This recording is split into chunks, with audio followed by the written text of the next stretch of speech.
Hey friends, welcome back to the channel. Today I'd like to share about financial education, that one lesson I wished I had learned in school. I remember once when I was busy preparing for my national exams in my teenage years, at the back of my tuition sir's car there was a book called Rich Dad Poor Dad by none other than Robert Kiyosaki. But at that point of time he advised me against reading this book because that book is so controversial, it's about money and I might quit my studies if I were ever to read that book. Years went on, I could not get the title off my head. I walked into a bookstore, I bought the book and I read it. And to be honest, I still refer to the book till today to get any financial guidance when I'm lost. And I like to share 10 most valuable insights that I got from this book with you all. So let's go. The whole Rich Dad Poor Dad book revolves around Robert Kiyosaki's personal life story. In this book, he says that he had two dads. One is his rich dad, another one is his poor dad. His rich dad is actually his close friend Mike's dad, who gave him a good financial education during his childhood. And his poor dad is actually his own dad, who told him to go to school, get good grades, and secure a job. So Robert argues in this book repeatedly that having a good education and a secure job does not necessarily make someone financially successful. So I personally can relate to this story is because while I went to med school and became a doctor later on, I had terrible financial management skills in my early years as a professional. After reading this book, I would somehow say that it changed my way of thinking when it comes to financially managing myself. Early on in this book, Robert explains that the rich does not work for money. It took some time for me to understand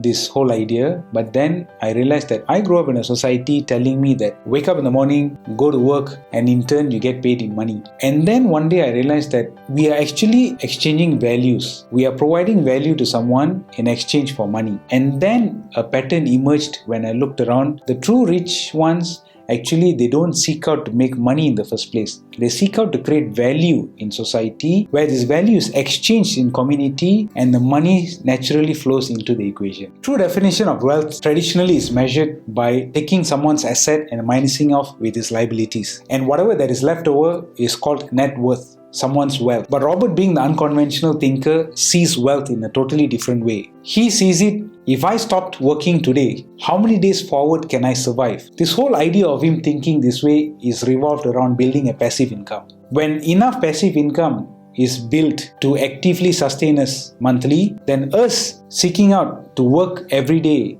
for a source of income becomes optional. I grew up believing that our house is our greatest asset, and then Robert shattered my belief in this book by saying that our house is our greatest liability, because one of the biggest loan a person can take in his life is a housing loan. And Robert explains that anything that does not put money but instead takes money out of our pocket is considered a liability, and whatever that puts money into our pocket is only then considered an asset. An asset could be a business where it generates income for us without requiring our active presence managing the business, such as buying certain amount of shares in a public listed company, or having a real estate where the rental yield every month provides a certain amount of income that puts money into our pocket. And a liability can be like a house, like I said just now, or even a car where we have to actively pay money to manage that car, service the car, and also pay for petrol to use that car. One of the most boring and mind-numbing thing to do will be to read financial statements. And Robert emphasizes on the importance of knowing how to read financial statements. I personally found it to be true after learning how to read financial statements, starting several companies to run my GP business. And this can be applied to manage our personal finances too. And the way Robert says it is that we should know how to read income statement and also to read balance sheet. So in income statement is where we list out all our sources of income that puts money into our bank account. And a balance sheet, simply to say, is where we put all our assets in one column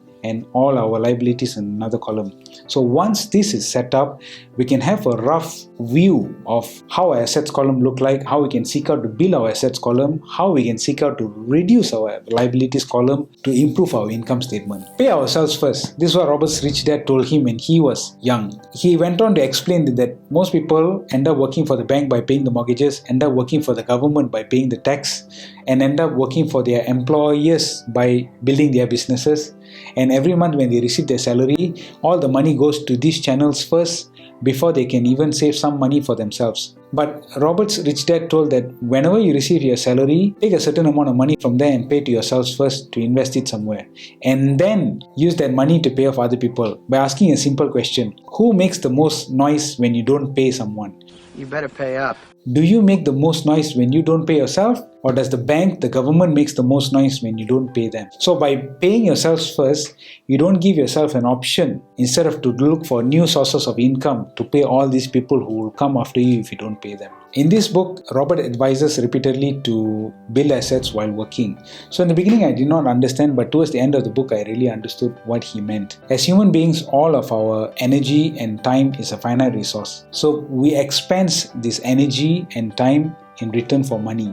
And this energy and time cannot be retrieved back again. So he advises on the importance of taking a portion of this energy spent into putting it into an energy multiplier, such as an investment vehicle. So an investment vehicle can range from stocks, buying real estates, or investing in any commodities that will appreciate in value later on in life, like gold, wine, art, or even recently we are looking into cryptocurrencies. In this book, Robert says that everyone must fail to become rich. He shares with us his own experience of being bankrupt several times, and he had to live out of his car for several months. And he says that every time this happened, he only gets better and faster at making those money back. He says that by holding on to the money, by not taking any amount of risk, makes the money lose its value because of inflation. And the bitter experiences that we make out of our mistakes are the best teachers to guide us to become financially successful. Greed is good. That's what Robert says in this book. By appearing busy, brushing away things that we don't want, by saying things like, I can't afford it,